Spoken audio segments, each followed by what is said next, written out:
Bible एक वर्ष में। नमस्कार, आप सबका बाइबल एक वर्ष में स्वागत है। आप सब ने जो कदम उठाया है प्रभु के वचन सुनने के लिए, यह हमारे जीवन के अंधेरों को दूर करेंगे और हमें प्रभु के प्रकाश में चलाएंगे। आज हम जोशुआ के ग्रंथ का अध्याय 14, 15 और स्रोत ग्रंथ का 130वां स्रोत सुनेंगे। प्रभु का वचन सुनने से पहले आइए हम ईश्वर से प्रार्थना करें। हे प्रभु, हम आपका वचन सुनने वाले हैं। हमारे मन की आंखें खोलें और हमें आध्यात्मिक प्रज्ञा दें ताकि हम आपको जान सकें और आपके वचन के अनुसार अपना जीवन जिएं। यह हम मांगते हैं आपसे प्रभु यीशु के नाम, आमीन। योशुआ का ग्रंथ अध्याय 14, कानान का विभाजन। याजक एलेजर, नून का पुत्र योशुआ और इजरायली वंशों के नेताओं ने कानान देश के भाग इजरायलियों को विरासत के रूप में दे दिए। प्रभु ने मूसा द्वारा जैसे आज्ञा दी थी उसके अनुसार उन्होंने चिट्ठी डालकर शेष वंशों को विरासत निर्धारित की। मूसा ने यार्दन के उस पार 2.5 वंशजों को 2.5 भाग दे दिया था, परंतु लेवियों को इसके साथ कुछ दाएं भाग नहीं दिया था। यूसुफ के वंशजों के 2 वंश थे, एक मनासे को और एक एफ्रम का। लेवियों को भूमि का कोई भाग नहीं मिला था। उन्हें केवल रहने के लिए नगर और उनके ढोरे आदि के लिए उनके आसपास के चारागाह मिले थे। प्रभु ने मूसा को जैसी आज्ञा दी थी, इजरायलियों ने देश के विभाजन के समय वैसा ही किया। कालेब का दाएं भाग। उस समय यूदा के वंशज गिलगाल में योशुआ के पास आए और यफूने का पुत्र कनीजी कालेब ने उससे कहा, आपको मालूम है कि प्रभु ने कादेश बरनेज में मेरे और आपके विषय में ईश्वर भक्त मूसा को क्या आज्ञा दी थी। उस समय मैं 40 वर्ष का था जब प्रभु के सेवक मूसा ने मुझे कादेश बरनेज में देश का भेद लेने भेजा था और मैंने उन्हें सही जानकारी दी थी। जो भाई मेरे साथ गए थे उन्होंने लोगों का हतोत्साह कर दिया था, किंतु मैं प्रभु अपने ईश्वर का सच्चा अनुयायी बना रहा। उस दिन मूसा ने यह शपथ खाई थी, जिस भूमि पर तुमने पैर रखा वह सदा के लिए तुम्हारा तथा तुम्हारे पुत्रों का दाएं भाग हो जाएगा, क्योंकि तुम प्रभु मेरे ईश्वर के सच्चे अनुयायी बने रहे। देखिए, जैसा प्रभु ने कहा था उसने उस समय से आज तक मेरे जीवन की रक्षा की है। 45 वर्ष हुए जब सब इजरायली उजाड़ खंड में रहते थे और प्रभु ने मूसा से यह कहा था कि अब मैं 85 वर्ष का हूँ। मैं आज भी उतना ही बलवान हूँ जितना उस समय था जब मूसा ने मुझे भेजा था। अब भी मुझ में युद्ध में भाग लेने की उतनी ही शक्ति है जितनी उस समय थी। इसलिए अब मुझे वह पहाड़ी प्रदेश दीजिए जिसके विषय में प्रभु ने उस समय प्रतिज्ञा की। उस दिन आपने स्वयं भी सुना था कि वहां अनाकी लोग रहते थे और वहां बड़े सुदृढ़ नगर हैं। संभव है प्रभु मेरे साथ दे और मैं प्रभु की प्रतिज्ञा के अनुसार उन्हें भगा सकूं। इस पर योशुआ ने उसे आशीर्वाद दिया और यफूने के पुत्र कनीजी कालेब को हेब्रोन दाएं भाग के रूप में दे दिया।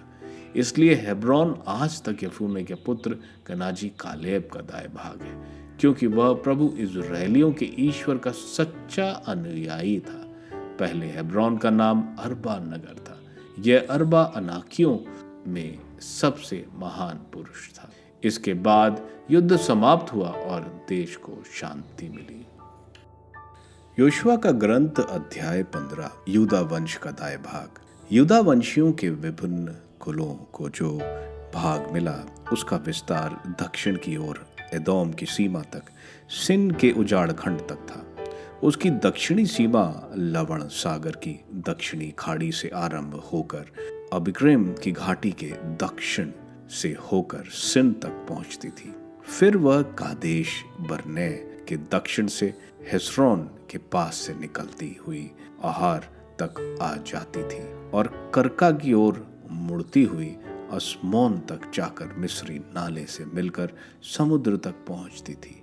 यही तुम्हारी दक्षिणी सीमा होगी। पूर्व में यार्दन के मुहाने तक लावण सागर उसकी सीमा थी। उत्तरी सीमा यार्दन के मुहाने के पास की खाड़ी से आरंभ होती थी।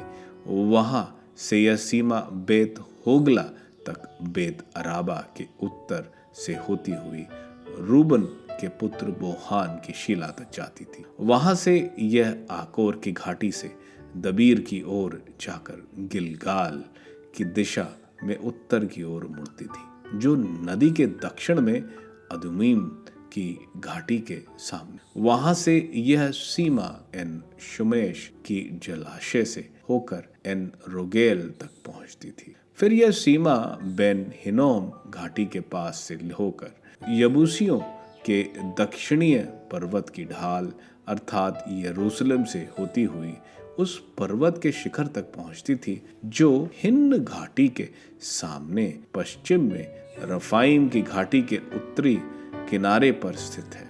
यह सीमा पर्वत के शिखर से नेफ्ताओ के जलाशय के स्रोत के पास से एफ्रोन पर्वत श्रेणी के नगरों तक जाती थी। फिर यह सीमा बाला अर्थात किरियत यारीम की ओर मुड़ती थी। यह सीमा बला के पश्चिम से मुड़कर शहीर पर्वत तक जाती थी और फिर यारीम पर्वत अर्थात कसलौन की उत्तरी ढाल से होती हुई बेत शोमेश तक उतरती और तिम्ना तक पहुंचती थी। फिर यह सीमा एक्रोन के उत्तर से पर्वत की ढाल से होती हुई शिकरोन की ओर मुड़ती और बाला के पर्वत के पास से होकर यबनेल तक जाती थी। फिर यह सीमा समुद्र तक पहुंचकर समाप्त हो जाती थी। महासमुद्र का तटीय भाग पश्चिमी सीमा था। यूदा वंशियों के विभिन्न कुलों को जो भाग प्राप्त हुआ उसके चारों ओर की सीमा इसी प्रकार थी।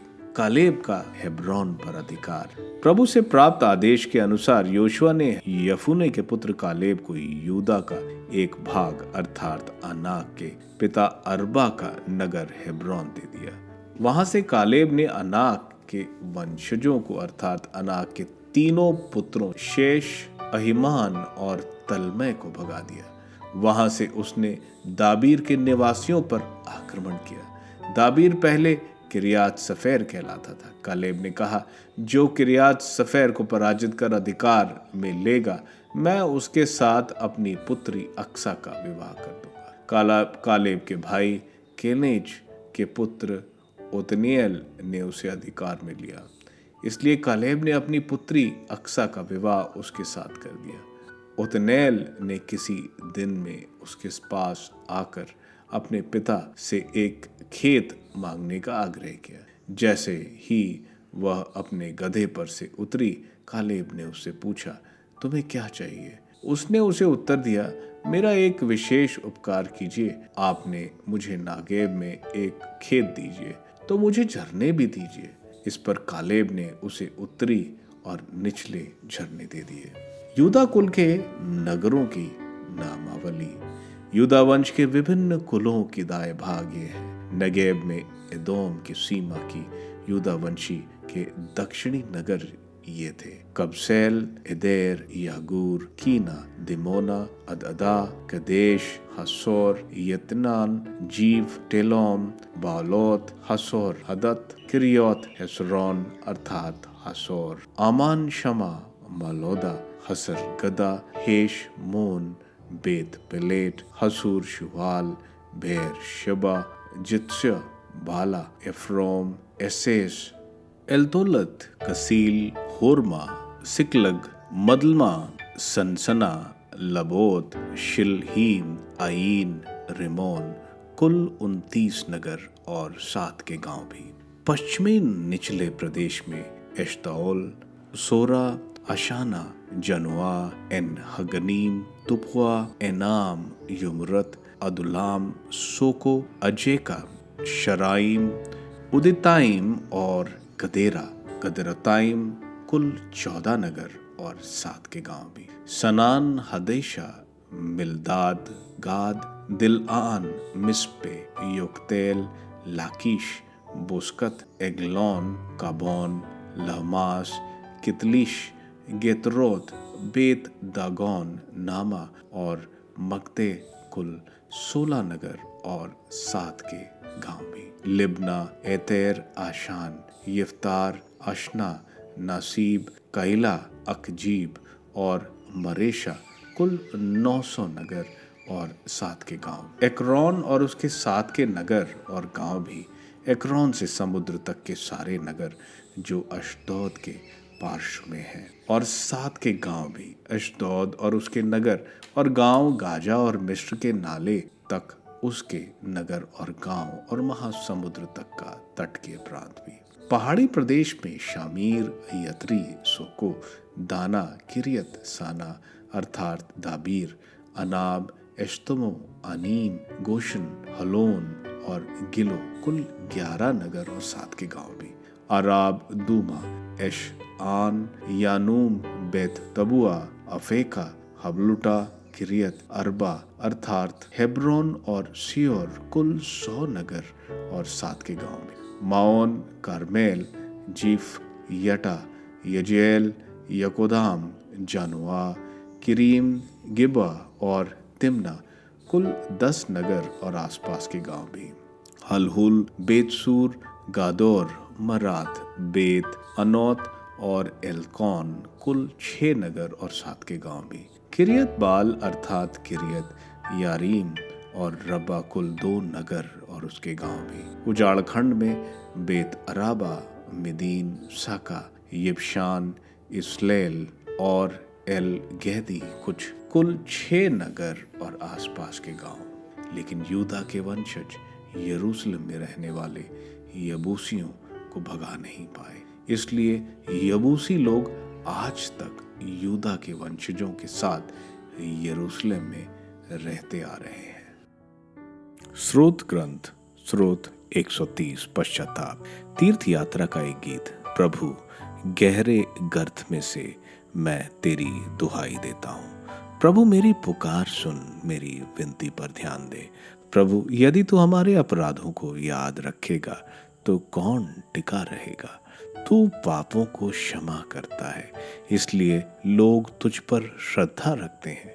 मैं प्रभु की प्रतीक्षा करता हूँ, मेरी आत्मा उसकी प्रतीक्षा पर भरोसा रखती है। भौर की प्रतीक्षा करने वाले पहरेदारों से भी अधिक मेरी आत्मा प्रभु की राह देखती है। इज़राइल, प्रभु पर भरोसा रखो, क्योंकि दया सागर प्रभु उदारता पूर्वक मुक्ति प्रदान करता है। वही इज़राइल का उसके सब अपराधों से उद्धार करेगा। जोशुआ के ग्रंथ के अध्याय 14 में हम देखते हैं यार्दन के पश्चिम के इलाके में कुल बसाए जा रहे हैं। कुलों को जमीन उनकी आबादी के अनुसार दी जाएगी, लेकिन कौन सी जमीन देनी है वह चिट्ठी डालकर निकाली जाएगी। यूसुफ इज़राइल का पुत्र था, लेकिन उसका कुल में नाम नहीं था। ये इसलिए क्योंकि यूसुफ के दोनों पुत्रों को यानी एफ्रम और मनेसा को इज़राइल यानी याकूब ने अपना लिया था, इसलिए यूसुफ को दुगना दाएं भाग मिला था। आगे हम देखते हैं कैलेब, जो एक अन्य जाति का था, जो यहूदी बन गया था, वो योशुआ के पास गिलगैल, जो योशुआ का हेडक्वार्टर था, वहां कहता है कि यूदा को हेब्रोन वाला इलाका जहां अनाकीम रहते थे, और कैलेब ने योशुआ के साथ 45 वर्ष पहले जासूसी की थी। तब बाकी 10 जासूसों ने आक्रमण से मना कर दिया था। सिर्फ कैलेब और जोशुआ ही थे जिन्होंने कहा था हमें आक्रमण करना चाहिए, प्रभु के साथ हम जरूर जीतेंगे। मूसा ने कैलेब को बोला था कि जिस जमीन पर कैलेब ने पैर रखे थे वह इसको और इसके बच्चों को ईश्वर जरूर दे देंगे। कैलेब यह बात पर विश्वास करता है। ईश्वर इसलिए कैलेब को हमेशा मेरा सेवक बुलाते हैं। कैलेब जोशुआ को कहता है कि अब हेब्रोन का प्रदेश जूडा को दे दो, जो योशुआ मान जाता है। ईश्वर के वादे पर कैलेब विश्वास करता है, जो उसके जीवन में पूरा होता है।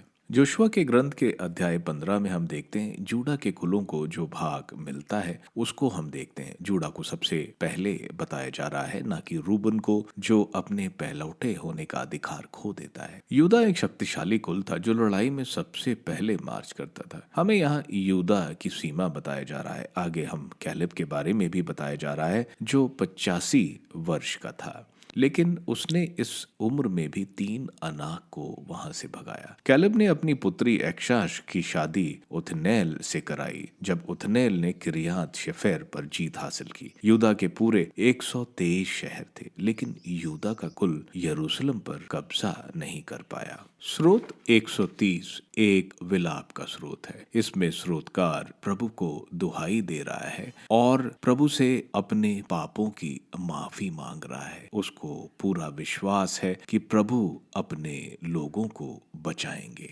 स्रोतकार यहाँ बता रहा है जो आत्मिक दूरी उसकी और उसके प्रभु के बीच में हो गई है उसके पाप के कारण, लेकिन उसको पूरा भरोसा है कि प्रभु उसको और अपने लोगों को जरूर बचाएंगे। आप सबको धन्यवाद ईश्वर के वचन सुनने के लिए। मैं आपसे विनती करता हूं कि आप बाइबल एक वर्ष में को दूसरों के साथ शेयर करें, क्योंकि प्रभु का वचन स्वयं प्रभु यीशु है। प्रभु को दूसरों को देने वालों को प्रभु की आशीष जरूर मिलेगी। मैं आप सबका बड़ी बेसब्री से कल इंतजार करूंगा। धन्यवाद।